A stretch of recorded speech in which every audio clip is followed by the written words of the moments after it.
నమో వెంకటేశాయ. వెంకటేశాయ.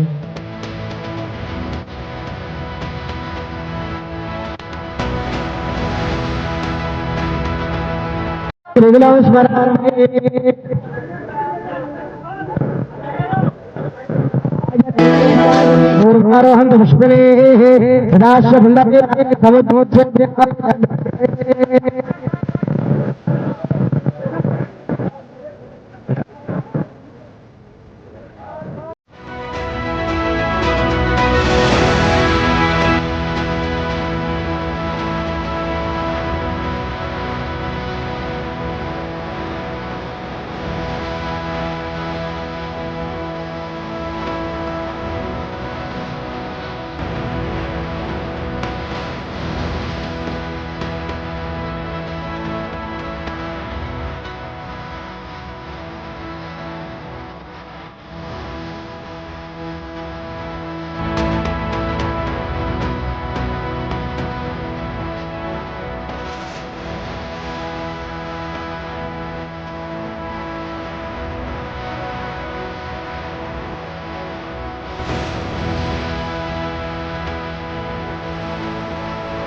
सर्वान्नतनुग्रहात् गन्धद्वारापुष्टाकरेशने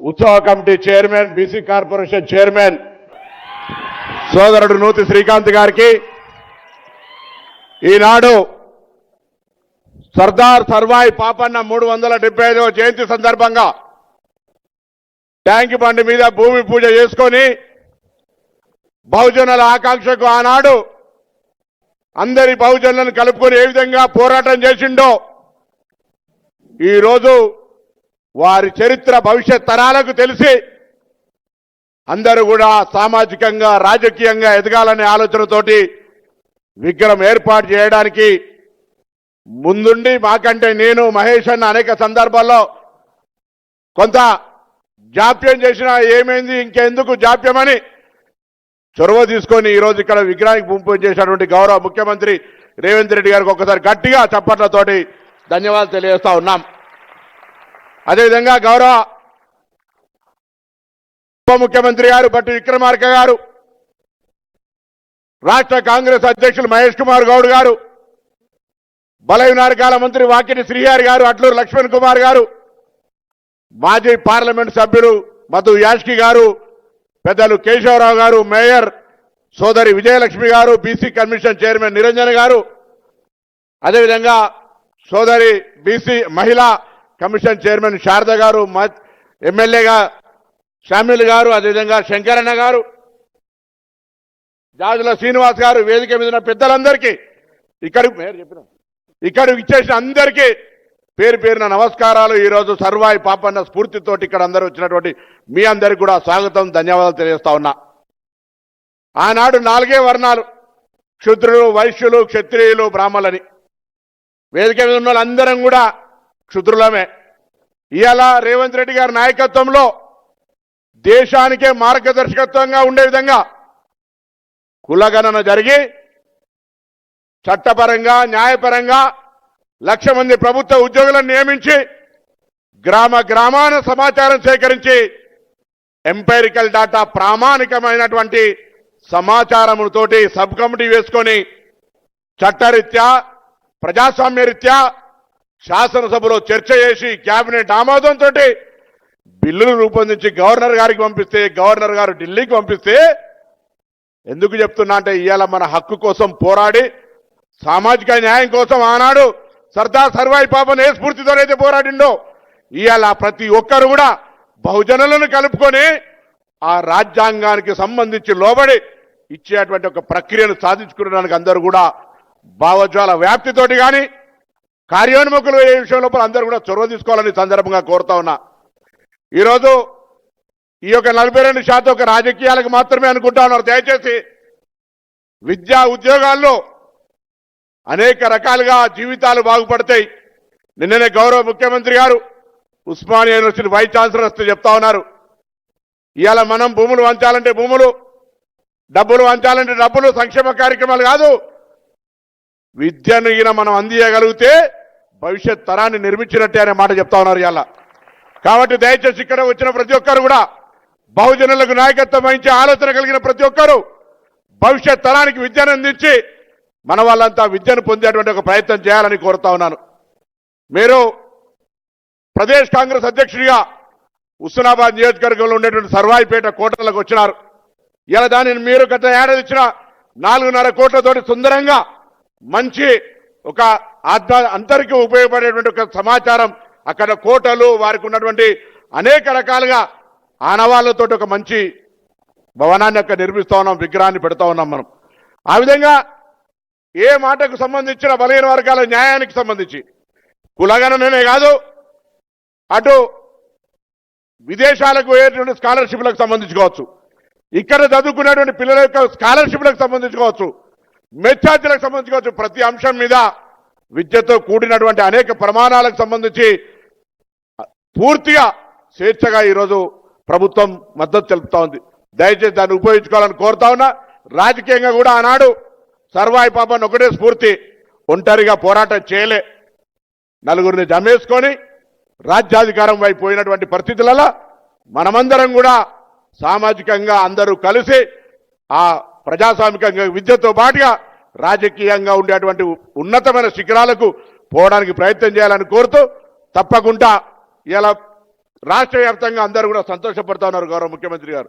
ఎందుకంటే చాలా కాలంగా అందరూ ప్రయత్నం చేశారు, పాపం ఎవరు ప్రయత్నం లేదని ఏం లేదు, మాకంటే ముందున్న పెద్దలందరూ ప్రయత్నం చేసినా కార్యరూపం దాల్చిందే లెక్క, గోల్ కొట్టిన వాళ్ళ లెక్క కాదు, దిగిందా లేదా లెక్క అన్నట్టుగా ఇవాళ తెలంగాణ ప్రభుత్వంలో మీ నాయకత్వంలో నేను, మహేష్ కుమార్ గౌడ్ గారు, మిగతా నాయకత్వం అందరం కూడా, మధు యాష్కి గారు కానీ మిగతా అందరం కూడా ఇవాళ మనం ఒక పెద్ద చారిత్రాత్మకమైనటువంటి నాయకుడు, చరిత్ర సామాజిక స్ఫూర్తికి ఒక రోల్ మోడల్, అటువంటి ఆయన విగ్రహాన్ని భవిష్యత్ తరానికి చెప్పేటువంటి ఒక శంకుస్థాపన చేసుకున్నాం. చాలా సంతోషంగా ఉంది.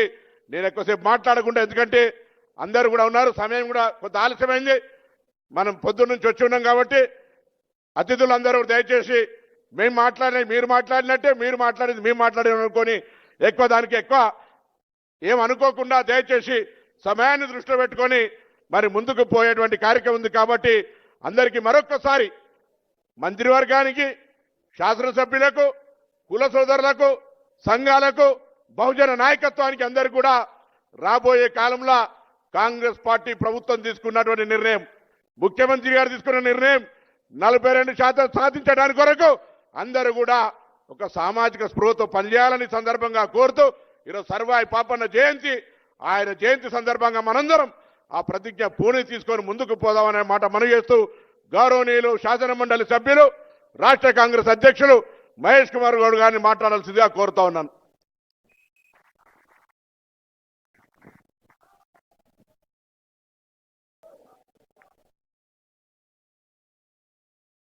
ఉపాధ్యక్షులు పొన్నం ప్రభాకర్ గారు, రాష్ట్ర ముఖ్యమంత్రి వర్యులు గౌరవనీయులు రేవంత్ గౌడ్ గారు, ఎందుకంటావునన్న మాట నేను నిన్న టీవీ నేను ఇంటర్వ్యూలో చెప్పాను. రేవంత్ రెడ్డి గారిని రెడ్డిగా కాదు, ఒక బీసీ నేతగానే చూస్తూ ఉన్నాం మేము. అలాంటి లక్షణాలు, అలాంటి ఆలోచన, ఆ విధానం ఆయనలో ఉంది కాబట్టి నేను వారిని అందుకే రేవంత్ గౌడ్ గారిని సంబోధిస్తూ ఉన్నాను.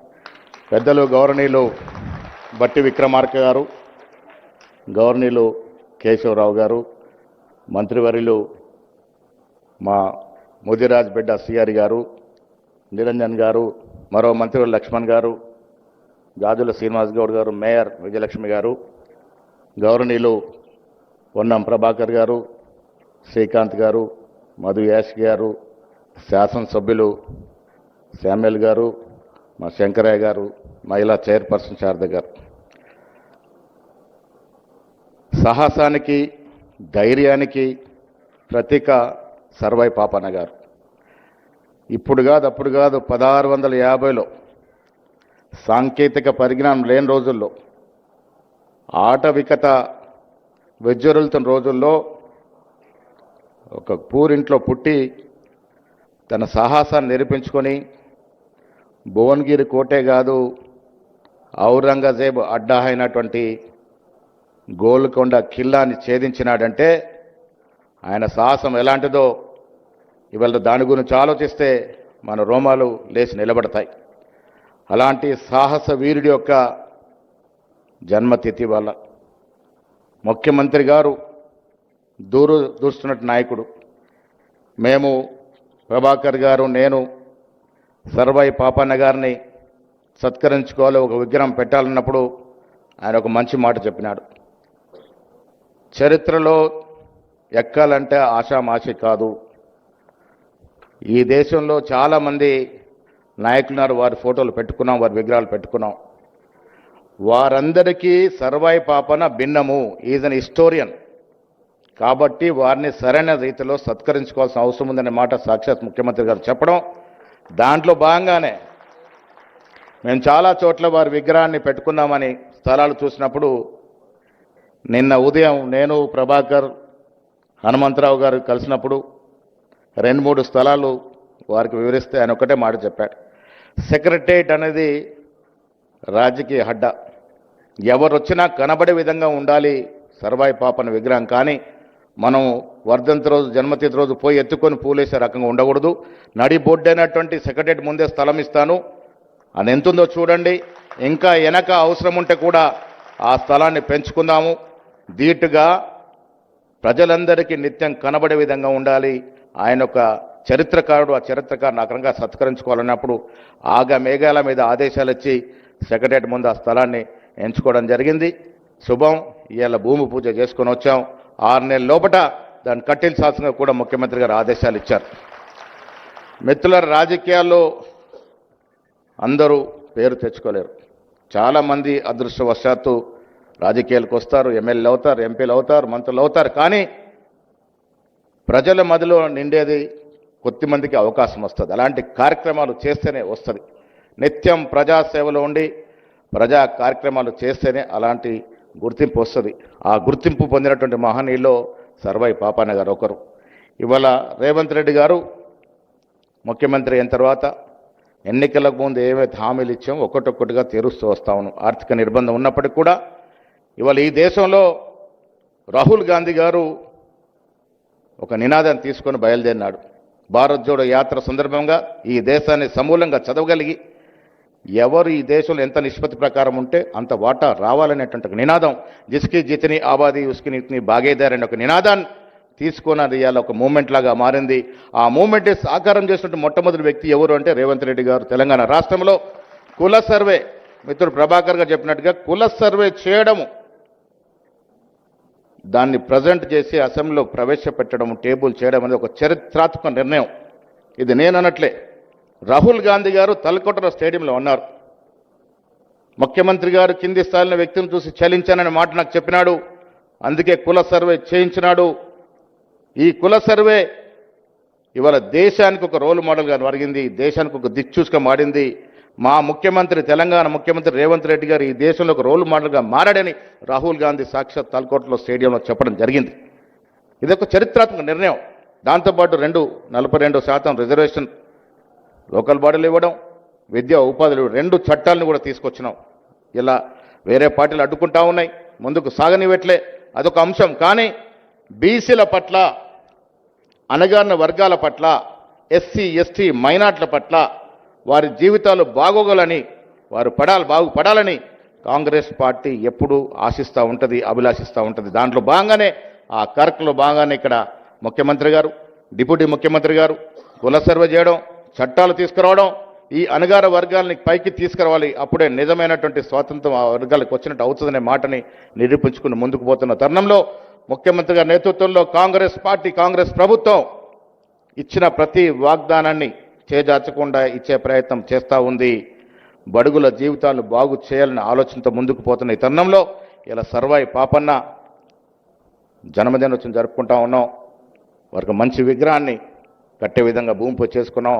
భవిష్యత్తులో కూడా వారిని స్ఫూర్తిగా తీసుకొని మీ అందరూ కూడా చెప్తా ఉన్నాను, రాజకీయాల్లోకి వచ్చిన ప్రతి వ్యక్తి కూడా ప్రజాసేవ మెయిన్ ఎజెండాగా పెట్టుకుని ముందుకు పోవాలని సర్వాయి పాపన్న జ్యోతిబా పూలే మనకు ఆదర్శం, వారిని ఆదర్శం తీసుకొని ముందుకు పోయి ఇంకా రాణించాలని, మీ పిల్లల్ని బాగా చదివించాలని. కుల వృత్తులు నశిస్తూ ఉన్నాయి. నేను నిన్న కూడా ముఖ్యమంత్రిగా చెప్పాను, కుల వృత్తులు నశిస్తే మానవాళికి మంచిది కాదు. చదువుకుంటూనే కుల వృత్తి చేయాలి. నేను ఫ్రాన్స్కి వెళ్ళినప్పుడు ముఖ్యమంత్రి గారు మాకు ఒలింపిక్స్కి ఫ్రాన్స్కి పంపిస్తే ఒక జంట కలిసింది మాకు అక్కడ. మైక్రోసాఫ్ట్లో ఆయన టోటల్ ఫ్రెంచ్ దేశానికి వైస్ ప్రెసిడెంట్. నేను అడిగాను మీకు కులాలు ఉంటాయా అని. ఆయన చెప్పాడు నేను వడ్రంగి, ఆమె carpenter, still I do that my profession అని. అంటే మైక్రోసాఫ్ట్ ఆ దేశ ఉపాధ్యక్షుడు వడ్రంగి పని చేసుకుంటాడు ఇంటికెళ్ళి. సో కుల వృత్తులు నశించకుండా చూడాల్సిన బాధ్యత మనది. ఆ దశగా ప్రభుత్వం కూడా అన్ని రకాల సహాయకాలు అందిస్తూ ఉన్నది. నిన్న మత్స్యకారులకి ఫండ్స్ ఇచ్చా ఉన్నాం. వివిధ కులాలకు కూడా పెంపించే విధంగా, ఈవెన్ గౌడ కులంలో కూడా మేము చెప్పిన వెంటనే ముఖ్యమంత్రి గారు స్పందించి ఈ కులాన్ని ఆదుకునే విధంగా, ముందుకు పోయే విధంగా జూపల్లి గారితో మాట్లాడి ఒక దీర్ఘకాలిక ప్రణాళిక సిద్ధం చేయాల్సిందిగా చెప్పడం అనే మాట కూడా హర్షించదగ్గ విషయాన్ని ఈ సందర్భంగా మనవి చేస్తూ, మరొక్కసారి మీ అందరికీ జ్యోతిబా పూలే జన్మదిన సందర్భంగా శుభాకాంక్షలు, ధన్యవాదములు. సభాధ్యక్షులు, మిత్రులు, BC corporation chairman Srikanth Goud గారు, కార్యక్రమంలో నాతో పాటు సర్దార్ సర్వాయి పాపన్న గౌడ్ 375వ జయంతి కార్యక్రమానికి విచ్చేసిన ఉప ముఖ్యమంత్రి వర్యులు బట్టి విక్రమార్క గారు, కాంగ్రెస్ పార్టీ తెలంగాణ అధ్యక్షులు మిత్రులు మహేష్ కుమార్ గౌడ్ గారు, హైదరాబాద్ ఇన్ఛార్జ్ మంత్రివర్యులు మిత్రులు పొన్నం ప్రభాకర్ గారు, మంత్రివర్యులు జూపల్లి కృష్ణారావు గారు, మంత్రివర్యులు అడ్లూరి లక్ష్మణ్ గారు, మంత్రివర్యులు మిత్రులు వాకిటి శ్రీహరి గారు,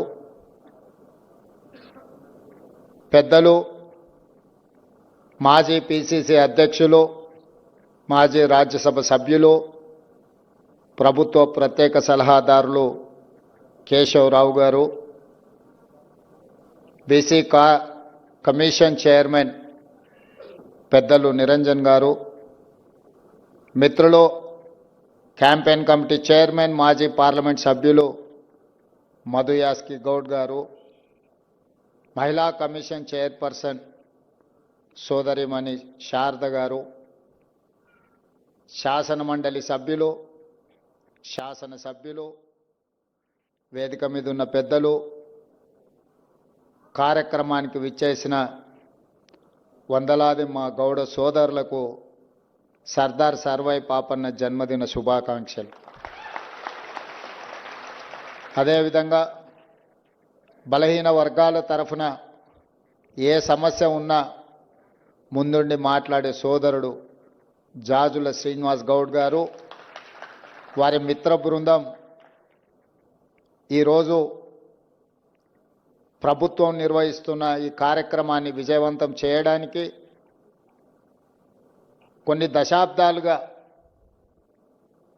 సర్దార్ సర్వాయి పాపన్నకు సరైన గుర్తింపు ఉండాలి,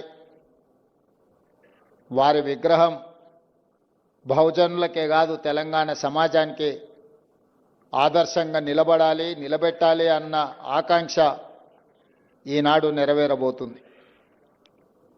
ఆనాడు నేను పిసిసి అధ్యక్షుడిగా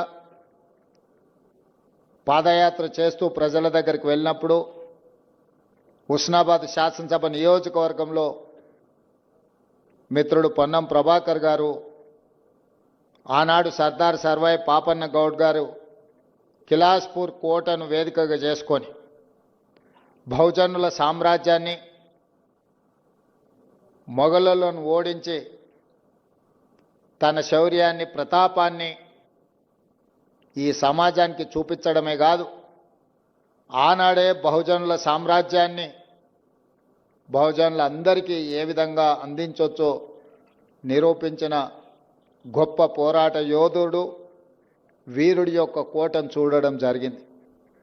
ఆ రోజు ఆ పక్కన చూసిన గత ప్రభుత్వాల ఆ కోటను మైనింగ్ లీజులకు ఇచ్చి చరిత్రలో కిలాస్పూర్ కోటనే కాలగర్భంలో కలపాలని ఆలోచన చేసింది.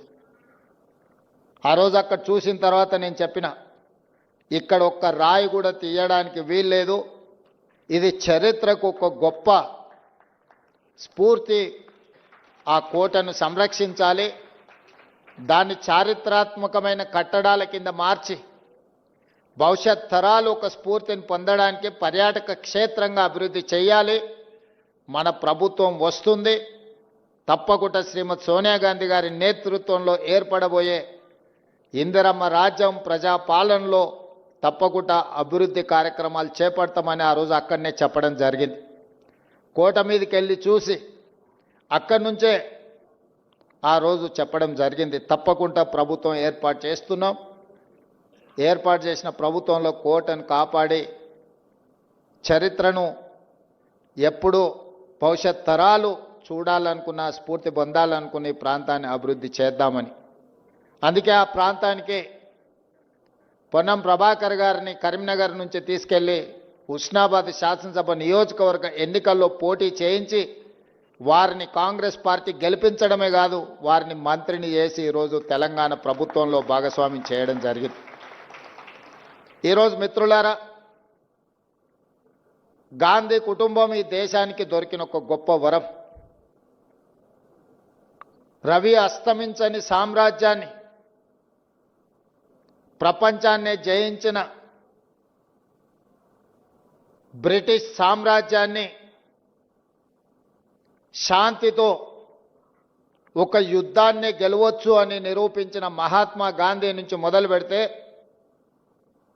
స్వతంత్ర దేశంలో దేశం కోసం ప్రాణాలు అర్పించిన శ్రీమతి ఇందిరాగాంధీ గారు, దేశ సమగ్రత కోసం ప్రాణాలు అర్పించిన శ్రీ రాజీవ్ గాంధీ గారు, ఈ దేశాన్ని అభివృద్ధి పదం వైపు నడిపించాలి, ప్రపంచ దేశాలలోనే ఒక బలమైన దేశంగా, ఒక గొప్ప ఆర్థిక వ్యవస్థగా రాణించాలి అని ప్రధానమంత్రి పదవిని, రాష్ట్రపతి పదవిని త్యాగం చేసిన శ్రీమతి సోనియా గాంధీ గారిని కేంద్ర మంత్రిగా, ప్రధానమంత్రిగా అవకాశాలు వచ్చిన గొప్ప ఆర్థిక తత్వవేత్త మన్మోహన్ సింగ్ గారిని దేశ ప్రధానమంత్రిగా చేయడమే కాదు, ఒక రాజకీయ నీతిజ్ఞుడు ప్రణబ్ ముఖర్జీ గారిని దేశానికి రాష్ట్రపతిగా శ్రీమతి సోనియా గాంధీ, శ్రీ రాహుల్ గాంధీ గారు అవకాశాన్ని కల్పించి ప్రపంచ ఆర్థిక వ్యవస్థలో మూడవ బలమైన ఆర్థిక వ్యవస్థగా భారతదేశం అవతరించడానికి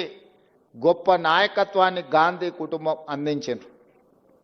ఈరోజు మనం ప్రపంచంలో ఎక్కడికి వెళ్ళినా, ఏ దేశానికి పోయినా భారతదేశాన్ని ఎంతమంది గుర్తిస్తారో, భారతదేశాన్ని ఎంతమంది గౌరవిస్తారో, ప్రతి ఒక్కరూ ఈరోజు గాంధీ వారసత్వాన్ని కూడా గౌరవించి, గుర్తించి మనకు మర్యాదను అందిస్తున్నారు. అంటే ఈరోజు గాంధీ వారసత్వాన్ని పుణికిపుచ్చుకున్న మన ప్రభుత్వం ప్రపంచానికే ఆదర్శం అని చెప్పి నేను ఈరోజు చెప్పదలుచుకున్నా.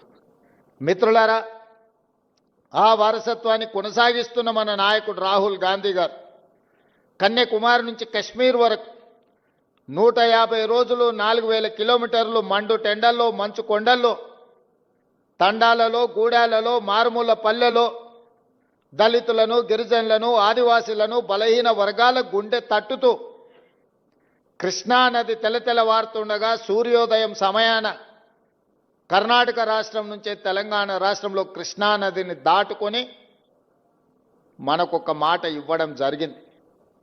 ఈ రాష్ట్రంలో కాంగ్రెస్ ప్రభుత్వాన్ని ఏర్పాటు చేయండి, తప్పకుండా 100 సంవత్సరాల నుంచి వాయిదా పడుతున్న కులగణను పూర్తి చేసి బలహీన వర్గాలకు 42% రిజర్వేషన్ ఇచ్చే బాధ్యత నాది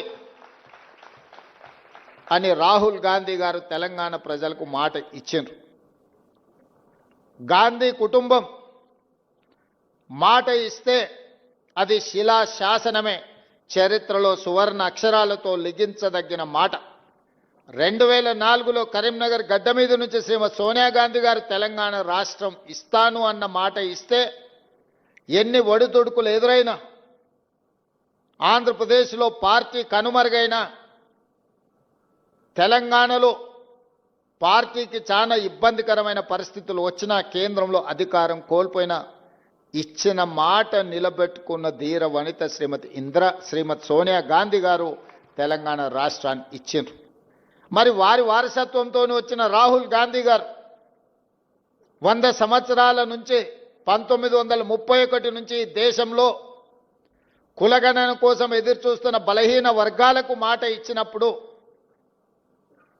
వారు ఈ ప్రజలకు ఇచ్చిన మాటను నిలబెట్టడానికి నేను మా మిత్రుడు బట్టి విక్రమార్క గారు 100% చిత్తశుద్ధితోని పకడ్బందీగా ప్రణాళిక రచించి ఈ దేశంలో ఏ రాష్ట్రం చేయని ప్రయోగాన్ని పనిని జనాభాను మొత్తం లెక్కించడమే కాదు జనాభాలో ఉన్న అన్ని కులాల యొక్క వివరాలను సంపూర్ణంగా సేకరించడం జరిగింది. ఈరోజు అందుకే ధైర్యంగా ఈ దేశంలో ఉండే అన్ని రాజకీయ పక్షాలు సూటిగా శాసనసభ వేదికగా మేము సవాలు విసిరినాం.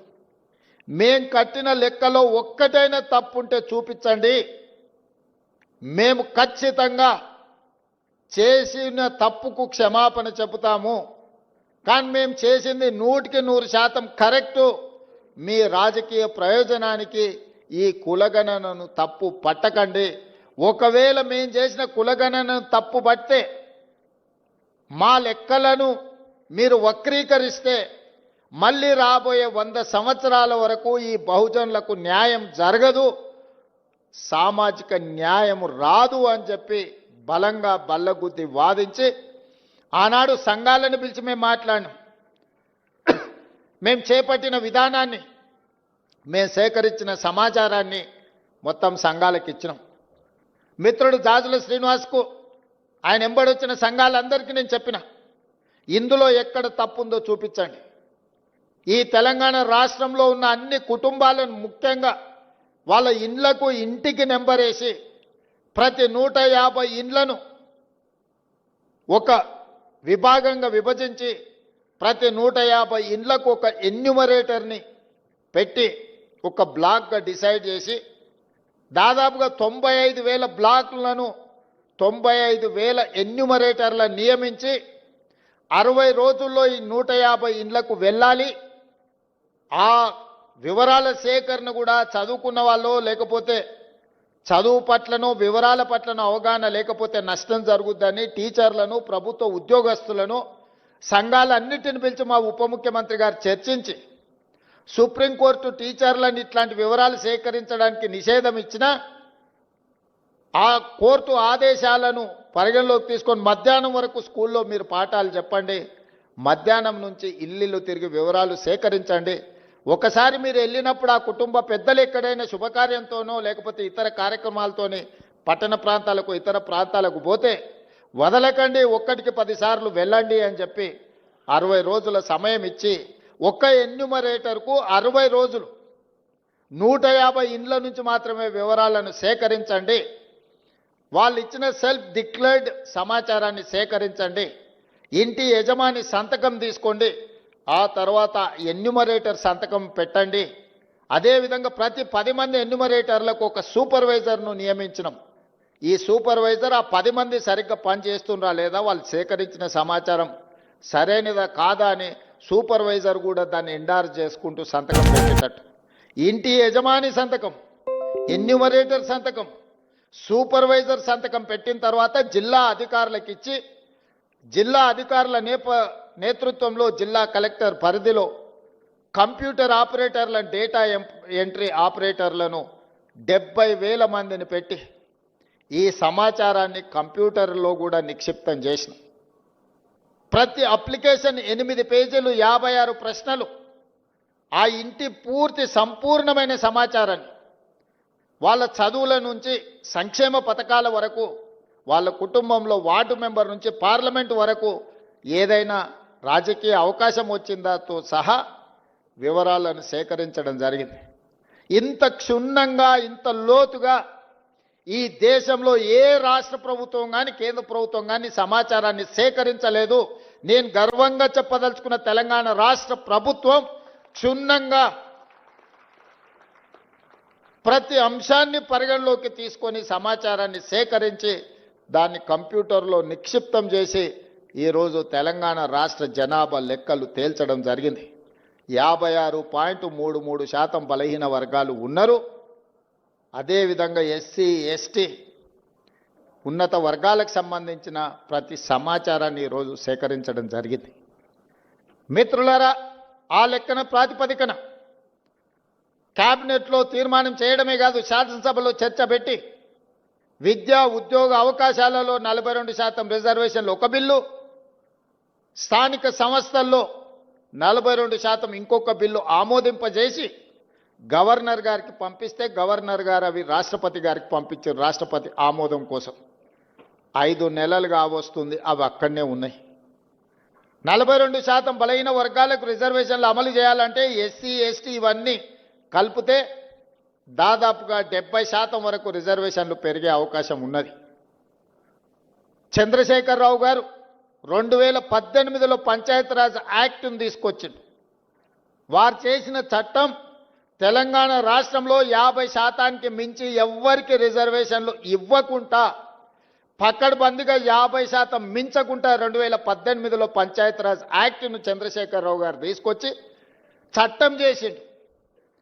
ఇవాళ చట్టమే మనకు అడ్డంకిగా మారింది. స్థానిక సంస్థల్లో కానీ ఈరోజు స్థానిక సంస్థల్లో రిజర్వేషన్లు ఇవ్వాలి అని అంటే, నోటిఫికేషన్ ఇవ్వాలి అంటే 2018లో ఆనాటి ప్రభుత్వం చేసిన పంచాయతీరాజ్ యాక్ట్ ఈరోజు అడ్డంకిగా మారింది. దాన్ని కూడా తక్షణమే కోర్టు ఆదేశాలు ఇచ్చింది, సెప్టెంబర్ 30 లోపల మీరు స్థానిక సంస్థల ఎన్నికలను నిర్వహించండి అని. మరి అత్యవసరంగా ఎన్నికలను నిర్వహించాలంటే ఈ చట్టం అడ్డంకిగా మారిందని, శాసనసభకు సమయం ఉందని మంత్రివర్గ సమావేశాన్ని ఏర్పాటు చేసి ఆర్డినెన్స్ తీసుకొచ్చి ఆ 50% అడ్డంకిని తొలగించండి అని ఆర్డినెన్స్ పాస్ చేసినాం. ఆ ఆర్డినెన్స్ కూడా గవర్నర్ గారి దగ్గరికి వెళ్ళింది. గవర్నర్ గారు అది కూడా ఆమోదించకుండా రాష్ట్రపతి గారికి పంపించారు. ఇవాళ విద్యా ఉద్యోగ అవకాశాలలో 42% రిజర్వేషన్, స్థానిక సంస్థల్లో 42% రిజర్వేషన్ బలహీన వర్గాలకు ఇచ్చే బిల్లులు రాష్ట్రపతి గారి దగ్గరనే ఉన్నాయి. చంద్రశేఖరరావు గారు తెచ్చిన చట్టం ఈరోజు 50% లోపలనే రిజర్వేషన్లు ఉండాలని ఏదైతే చేసిండో దాన్ని తొలగించడానికి చేసిన ఆర్డినెన్స్ కూడా ఈరోజు కేంద్ర ప్రభుత్వం దగ్గర రాష్ట్రపతి గారి దగ్గర చిక్కుకున్నాయి. ఇవాళ మేము వాటి గురించి మాట్లాడి వాటి గురించి చర్చించి ఇక వీళ్ళు వినడం లేదు, వీళ్ళతోని కొట్లాడాల్సిందే అని ఢిల్లీ జంతర్ మంతర్ దగ్గర పెద్ద ఎత్తున ధర్నా చేసినాం. మొత్తం మంత్రివర్గము, పార్లమెంట్ సభ్యులు, శాసనమండలి సభ్యులు, శాసనసభ్యులు, సంఘాల నాయకులందరూ కూడా అక్కడికి వచ్చి వేలాది మంది రోజు మొత్తం ధర్నా చేస్తే దేశంలో వివిధ రాష్ట్రాలకు సంబంధించిన 100 మంది పార్లమెంట్ సభ్యులు, ముఖ్యంగా తమిళనాడు నుంచి, మహారాష్ట్ర నుంచి, బీహార్ నుంచి, ఉత్తరప్రదేశ్ నుంచి వివిధ రాష్ట్రాలకు సంబంధించిన పార్లమెంట్ సభ్యులు అందరూ కూడా మేము అండగా నిలబడతాం, మీ న్యాయమైన కోరిక సాధించడానికి మేము సహకరిస్తామని వాళ్ళందరూ కూడా అక్కడికి వచ్చి మనకు మద్దతు పలకడం జరిగింది. అయినా బీఆర్ఎస్ వాళ్ళు అక్కడికి రాలేదు, బీజేపీ వాళ్ళు అక్కడికి రాలేదు. నేను ఒకటే అడుగుతున్నది, కాంగ్రెస్ ధర్నా కాదు, కాంగ్రెస్కు లాభం చేకూర్చేది కాదు. బలహీన వర్గాలకు సంబంధించి బహుజనుల కోసం రిజర్వేషన్లను పెంచుదామని దేశంలో ఉండే అన్ని పక్షాలు అక్కడికి వచ్చి మద్దతు ఇచ్చినాయి. మరి బీజేపీ బీఆర్ఎస్ అక్కడికి రాలేదు, మద్దతు పలకలేదు అని అంటే మీరందరూ ఆలోచన చెయ్యండి అని చెప్పి మీకు విజ్ఞప్తి చేస్తున్నా. నేను ఆరోపణలు చేయదలుచుకోలే, నేను విమర్శించదలుచుకోలే, కానీ సమస్యను పరిష్కరించే శక్తి వాళ్ళ దగ్గరనే ఉంది. ఈరోజు అడ్డుపడుతున్నది కిషన్ రెడ్డి గారు, మోడీ గారు కాదా? ఈరోజు రాష్ట్రపతి దగ్గర చిక్కుకున్న విద్యా ఉద్యోగ అవకాశాలలో 42% రిజర్వేషన్, స్థానిక సంస్థల్లో ఇవ్వాల్సిన 42% రిజర్వేషన్, చంద్రశేఖరరావు గారు తెచ్చిన 50% పరిమితిలోనే రిజర్వేషన్లు ఉండాలని తెచ్చిన ఆర్డినెన్స్ తొలగాలి అని అంటే కిషన్ రెడ్డి, మోడీ గారు రాష్ట్రపతి గారికి చెప్పాలి. అడ్డం పడే మీరు తొండి వాదన మొండి వాదన చేస్తారు. ఇందులో మీరు బీసీ రిజర్వేషన్లలో ముస్లింలను కలిపినరని. చదువుకున్న వాళ్ళు, కేంద్ర మంత్రులుగా పనిచేస్తున్న వాళ్ళు, ఈ దేశంలో రాజ్యాంగంలోనే ప్రొవిజన్ లేదు, మత ప్రాతిపదికన రిజర్వేషన్లకు తావు లేదు. మత ప్రాతిపదికన ఏ రిజర్వేషన్ ఉన్నా 2 నిమిషాలలో సుప్రీంకోర్టు కొట్టేస్తుంది. మేము పంపించిన బిల్లుల్లో కానీ, మేము పంపించిన ఆర్డినెన్స్లో కానీ ఎక్కడైనా మత ప్రాతిపదికన 1% 0.1% రిజర్వేషన్ అయినా ఉందా మీరు చూపించండి అని చెప్పి బీజేపీ బీఆర్ఎస్ నాయకులను నేను అడుగుతున్నా. ఎందుకు అబద్ధాలతోని బలహీన వర్గాలను అడ్డుకుంటున్నారు, బహుజనులకు అన్యాయం చేస్తున్నారని నేను ఈ వేదిక మీద నుంచి అడగదలుచుకున్నా. చట్టంలో ఎక్కడా లేదు. నిజంగానే ఒకవేళ ముస్లిం రిజర్వేషన్లను తీయాలన్న ఆలోచన మీకు ఉంటే, మీ సిద్ధాంతమే అదైతే, నాగ్పూర్లో ఆర్ఎస్ఎస్ కేంద్ర కార్యాలయం ఉంటుంది. 1970 నుంచి దాదాపుగా 20-25 ముస్లింలో ఉన్న ముస్లిం మతాన్ని పాటించే సామాజిక వర్గాలకు బీసీ రిజర్వేషన్ మహారాష్ట్రలో ఉంది. మీరు తొలగించగలరా? గుజరాత్, నరేంద్ర మోడీ గారు పుట్టి పెరిగిన గుజరాత్ రాష్ట్రంలో ఈరోజు ముస్లిమ్స్కి బీసీ రిజర్వేషన్లు వస్తున్నాయి. నరేంద్ర మోడీ గారు గుజరాత్లో తొలగించగలరా? ఈరోజు ఉత్తరప్రదేశ్లో బీసీ రిజర్వేషన్లలో ముస్లింలకు సంబంధించిన రిజర్వేషన్లు ఉన్నాయి. ఉత్తరప్రదేశ్ నుంచి ప్రధానమంత్రిగా ఉన్న నరేంద్ర మోడీ గారు మీరు ఉత్తరప్రదేశ్లో తొలగించగలరా? దూదేకుల కానీ, నూరు భాష కానీ, ఇతర ముస్లిం వెనుకబడిన వర్గాలు మొదటి నుంచి బీసీలలో రిజర్వేషన్లు ఉన్నాయి. మన దగ్గర కూడా దూదేకులకు రిజర్వేషన్ ఉంది, నూరు భాష ఉంది. అదేవిధంగా బార్బర్ కమ్యూనిటీ, కటింగ్ చేసే వాళ్ళు ముస్లింలలో ఉన్నారు. కుల వృత్తులు, బట్టలు ఉతికే వాళ్ళు ఉన్నారు, దూది నేసే వాళ్ళు ఉన్నారు. వీళ్ళందరికీ కూడా బలహీన వర్గాల కింద రిజర్వేషన్లు ఉన్నాయి. 50-60 సంవత్సరాల నుంచి వాళ్ళకి రిజర్వేషన్లు ఉన్నాయి. ఇవాళ కొత్తగా ఎవరు ఇచ్చింది లేదు.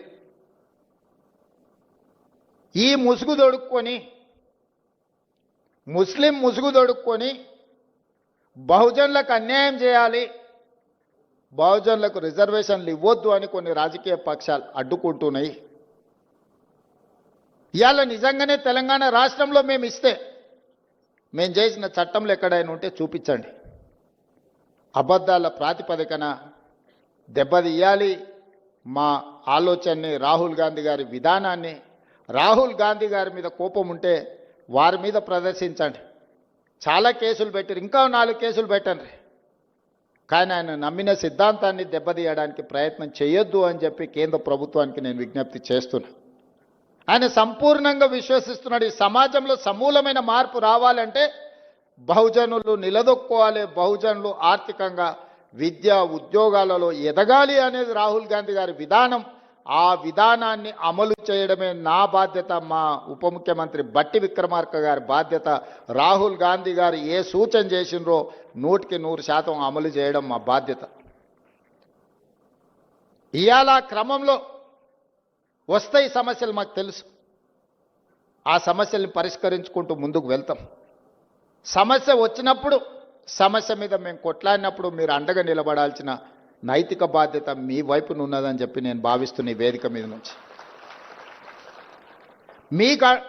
మీకోసమే నిలబడి కొట్లాడినప్పుడు నైతికంగా మీ మద్దతు మాకుంటే మాకింకా ధైర్యం వస్తుంది, దాన్ని అమలు వేగంగా చేయగలము. మీ అందరూ అండగా నిలబడాలి. చివరగా, ఇంతకుముందు మిత్రులు పొన్నం ప్రభాకర్ గారు చెప్పారు, ఉస్మానియా యూనివర్సిటీ వైస్ ఛాన్సలర్ వస్తే నేను చెప్పిన, ఇప్పుడు గ్రామాలలో ప్రభుత్వం దగ్గర భూములు లేవు. అసైన్మెంట్ పట్టాల పేరు మీద ఎస్సీలకో, ఎస్టీలకో, బీసీలకో ఇవ్వడానికి ప్రభుత్వం దగ్గర ఆర్థిక వెసులుబాటు లేదు. కావలసినంతగా కార్పొరేషన్ల నుంచి మీకు సహాయం చేయడానికి ప్రభుత్వానికి ఉన్న చిత్తశుద్ధి ఒక్కటే, మీరు బాగుపడాలి, మీ తలరాతలు మారాలి అనంటే చదువు ఒక్కటే పరిష్కారం. అందుకే young India integrated residential schools SC, ST, BC, minority పిల్లల్ని ప్రతి నియోజకవర్గంలో 200 కోట్ల రూపాయలతో ఈరోజు డైట్ ఛార్జెస్ కానీ, కాస్మెటిక్ ఛార్జెస్ కానీ పెంచి, విద్య ఒక్కటే మీ జీవితంలో మార్పు తీసుకొస్తుంది, మీ తలరాతలు మారుస్తుంది, ఇబ్రహీంపట్నం దగ్గర ఉండే మధు యాస్కి గారు ఈరోజు అమెరికాకి వెళ్ళి ఒక గొప్ప న్యాయ కోవిదుడు కాగలిగిండు అంటే చదువుకోవడం వల్ల కాగలిగిండు. బట్టి విక్రమార్క గారు ఉప ముఖ్యమంత్రి అయిందంటే చదువుకోవడంతోనే అయిండు. పెద్దలు కేశవరావు గారు మాకందరికీ ఆదర్శప్రాయుడు అయిందంటే చదువుకోవడం వల్ల అయ్యిండు. ఈరోజు పొన్నం ప్రభాకర్ మంత్రి అయిందంటే చదువుకోవడం వల్ల అయ్యిండు. ఇక్కడున్న యువకులకు నా సూచన ఒక్కటే, చదువు ఒక్కటే మన తలరాతను మారుస్తుంది. మీకు నాణ్యమైన చదివిచ్చి మీ అర్హత తగ్గ ఉద్యోగాన్ని ఇచ్చే బాధ్యత కాంగ్రెస్ ప్రభుత్వం తీసుకుంటుంది. ముఖ్యమంత్రిగా నేను తీసుకుంటా. మీరు మా కుటుంబ సభ్యులు. నేను ఎస్సీ వర్గీకరణ చేసినప్పుడు మా మాదిగ సోదరులు, మా మాదిగ బిడ్డ, మా మాదిగ సోదరుడు ఒకవేళ ముఖ్యమంత్రి ఉంటే మాకు ఎంత న్యాయం జరుగుద్దో, రేవంత్ అన్న ఉంటే కూడా మాకంత న్యాయం జరిగింది. 59 ఉపకులాలకు న్యాయం జరిగిందని మాదిగ సోదరులు వాళ్ళ సామాజిక వర్గంలో నన్ను సభ్యత్వం ఇచ్చింది. ఇవాళ సర్దార్ సర్వాయి పాపన్న విగ్రహమే కాదు, బలహీన వర్గాల కోసం ఒక మంచి పని చేస్తే గౌడ సోదరులలో కూడా మహేష్ గౌడ్ గారు నాకు సభ్యత్వం ఇచ్చాడు. సంతోషం. మా పండుగ సాయన్న గురించి చర్చించినప్పుడు, ప్రస్తావించినప్పుడు మా వాకిటి శ్రీహరిని ముదిరాజ్ సోదరుల నుంచి మంత్రిని చేసినప్పుడు నాకు మా ముదిరాజ్ సోదరులు కూడా అందులో సభ్యత్వం ఇచ్చిండ్రు. నేను ఎందుకు చెప్తున్నా అంటే నా బాధ్యత. రాహుల్ గాంధీ గారు ఏం కోరుకుంటున్నారో, ఈరోజు పిసిసి ప్రెసిడెంట్ కావచ్చు, మంత్రి కావచ్చు, క్యాంపెయిన్ కమిటీ చైర్మన్ కావచ్చు, పబ్లిక్ సర్వీస్ కమిషన్ చైర్మన్గా బుర్రా వెంకటేశంని ఐఏఎస్ చదివిండు కాబట్టి ఆయన వేయగలిగినాం. మా సోదరిమణి శారదన్ మహిళా కమిషన్ చైర్పర్సన్ వేయగలిగినాం అంటే చదువుకున్నది కాబట్టి వేయగలిగినాం.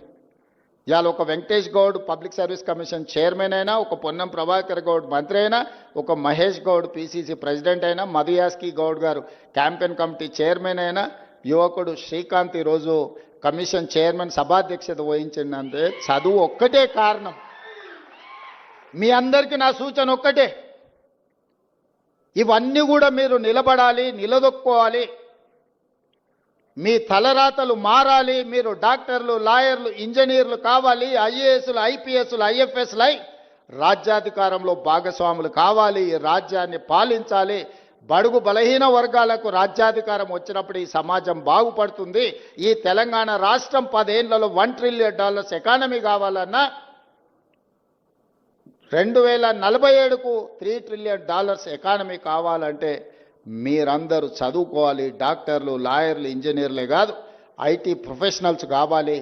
అప్పుడే ఈ రాష్ట్రం యొక్క ఆర్థిక వ్యవస్థ నిలదొక్కుంటుంది. రాష్ట్రం యొక్క ఆర్థిక వ్యవస్థ నిలదొక్కోవాలంటే మీరు చదువుకోవాలి. నేను మా యువకులకు అందరికి సూచన ఒక్కటే, ఒకనాడు ప్రభుత్వం దగ్గర భూములు ఉన్నాయి. ఇందిరమ్మ ఆనాడు భూములు పంచిపెట్టింది, అసైన్మెంట్ పట్టాలు ఇచ్చింది, పేదలకు ఇండ్లు ఇచ్చింది, అన్ని రకాలుగా ఆదుకున్నారు. ఇవాళ మీరు నిలదొక్కోవాలంటే, సమాజంలో వెనుకబాటుతనం నుంచి బయటపడాలి అని అంటే చదువు ఒక్కటే. అందుకే ఈరోజు చదువుకోవాలని మా యువకులందరికీ నేను సూచన చేస్తున్నా. ఈరోజు సర్దార్ సర్వాయి పాపన్న విగ్రహం ఒక స్ఫూర్తి కోసం, విగ్రహాలు వర్ధంతుల కోసమో జయంతుల కోసమో కాదు. ఆ దారిన పోయేటప్పుడు ఆ మహానుభావుల విగ్రహాలు చూస్తే ఆ స్ఫూర్తి మనలో కలిగించాలి, రగిలించాలి. ఆ స్ఫూర్తితో రాణించడం కోసమే. ఎక్కడో ట్యాంక్ బండ్ మీద ఆ పక్కన ఇంకొక దగ్గర ఏదో మా మిత్రుడు చెప్తే నేను చెప్పిన అక్కడ కాదు, ఇక్కడ పెట్టండి. వస్తా పోతా వారి స్ఫూర్తి మనకు ఉండాలి. ఎందుకంటే సచివాలయం తెలంగాణ రాష్ట్ర పరిపాలనకు గుండెకాయకు దగ్గరలో సర్దార్ సర్వాయి పాపన్న విగ్రహం ఉండాలి.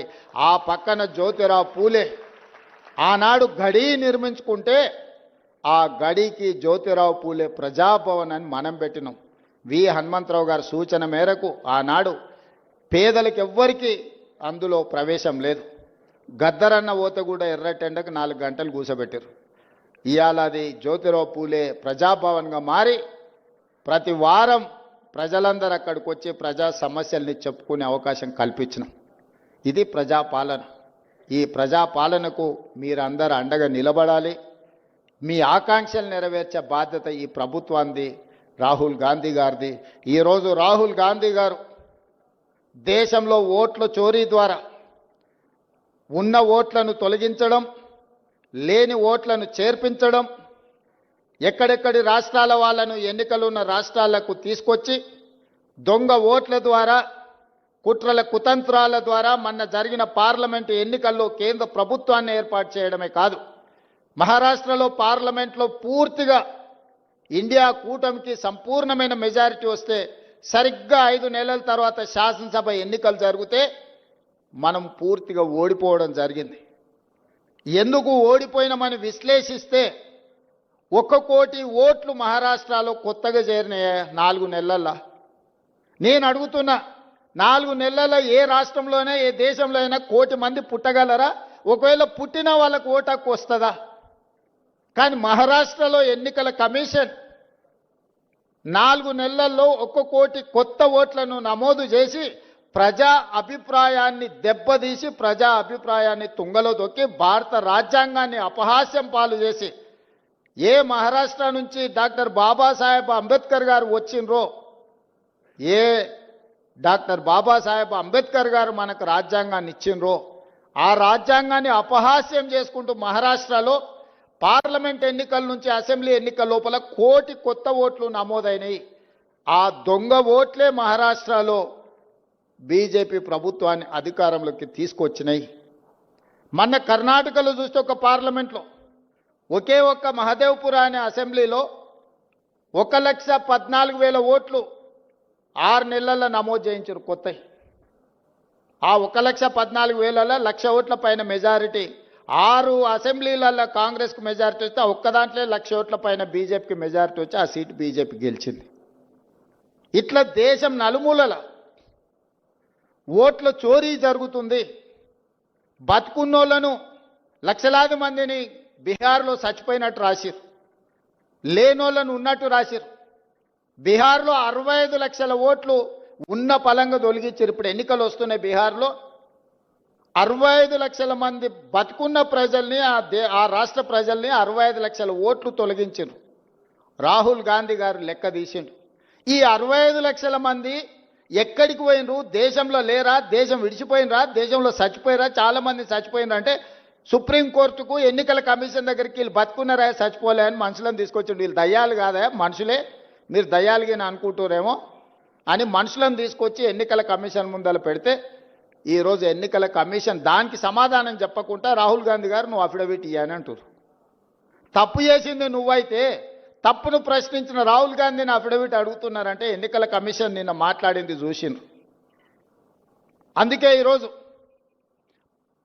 నిన్నటి నుంచి సెప్టెంబర్ 3 తారీఖు వరకు బీహార్లో రాహుల్ గాంధీ గారు 1300 కిలోమీటర్ల పాదయాత్ర చేస్తున్నాడు. బీహార్ రాష్ట్రంలో దొంగిలించిన ఓట్లను తిరిగి ప్రజలకు ఇవ్వాలని, ప్రజల యొక్క ప్రాథమిక హక్కు ఓటు. డాక్టర్ బాబాసాహెబ్ అంబేద్కర్ పేదోడికైనా పెద్దోడికైనా రాజుకైనా పేదకైనా ఒకే విలువైన ఓటు హక్కు ఇచ్చిండు. ఆ ఓటు హక్కును దొంగిలించే అధికారం ఎవ్వరికి ఇవ్వలేదు.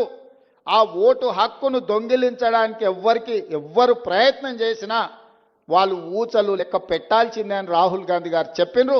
రాహుల్ గాంధీ గారు బీహార్లో ఈరోజు 65 లక్షల ఓట్లు తొలగించడం ద్వారా పేదల యొక్క ఓటు హక్కును దొంగిలించిన వాళ్ళని శిక్షించడానికి పాదయాత్ర చేస్తుండు. తొందరలోనే నేను మా పిసిసి అధ్యక్షుడు డిప్యూటీ సీఎం గారు అక్కడికి వెళ్ళి వారికి మద్దతు పలుకుతాం. మీరందరూ కూడా వారిని ఆశీర్వదించాలి. దేశంలో పేదోడి ఓటు హక్కును దొంగిలించే అధికారం ఎవరికీ లేదు. అలాంటి దొంగల భరతం పట్టాలి, దానికి మీరు అండగా నిలబడాలి. ఈరోజు అక్కడనే కాదు రేపు ఇక్కడ కూడా ఇట్లాంటి దొంగ పనులు చెయ్యడానికి అన్ని పన్నాగాలు జరుగుతున్నాయి. మీరందరూ అప్రమత్తంగా ఉండాలి. మీరు వెళ్ళిన తర్వాత గ్రామాలలో మీరు మీ కుటుంబ సభ్యుల ఓట్లు ఉన్నాయా లేవా ఒకసారి పరిశీలించుకోండి. ఖచ్చితంగా వాళ్ళకి వ్యతిరేకంగా ఓటేస్తారంటే ఓట్లు తొలగిస్తారు. పక్క రాష్ట్రాల నుంచి జనాలను తీసుకొచ్చి దొంగ ఓట్లు నమోదు చేస్తారు. ఈ రకంగా ప్రజాస్వామ్యాన్నే పరిహసింపజేసే విధంగా ఈరోజు పాలకులు వ్యవహరిస్తున్నారు. అలాంటి వాళ్లకు గుణపాఠం చెప్పడానికి ఈరోజు బీహార్లో పాదయాత్ర చేస్తున్న రాహుల్ గాంధీ గారికి తెలంగాణ రాష్ట్రం తరఫున బహుజనుల కోసం పోరాటం చేసిన సర్దార్ సర్వాయి పాపన్న గౌడ్ సాక్షిగా మనందరం రాహుల్ గాంధీ గారికి అండగా నిలబడదాం. పేదల ఓటు హక్కును కాపాడదాం. పేదలు తీర్పియని వాళ్ళకి ఏ ప్రభుత్వం కావాలనో ఎవరిని ఎన్నుకున్నా పర్వాలేదు, కానీ కొద్ది మంది కుట్రలతో ప్రజా తీర్పునే వక్రీకరించే విధంగా ఏదైతే ప్రయత్నం చేస్తుందో దాన్ని తిప్పి కొట్టాలి. మీరందరూ పెద్ద ఎత్తున చప్పట్లతో బలహీన వర్గాలకు న్యాయం చేయాలనుకున్న రాహుల్ గాంధీ గారికి మీరు అండగా నిలబడాల్సిందిగా, ఆశీర్వదించాల్సిందిగా కోరుకుంటూ మీ అందరి దగ్గర సెలవు తీసుకుంటున్న. ధన్యవాదాలు మిత్రులారా.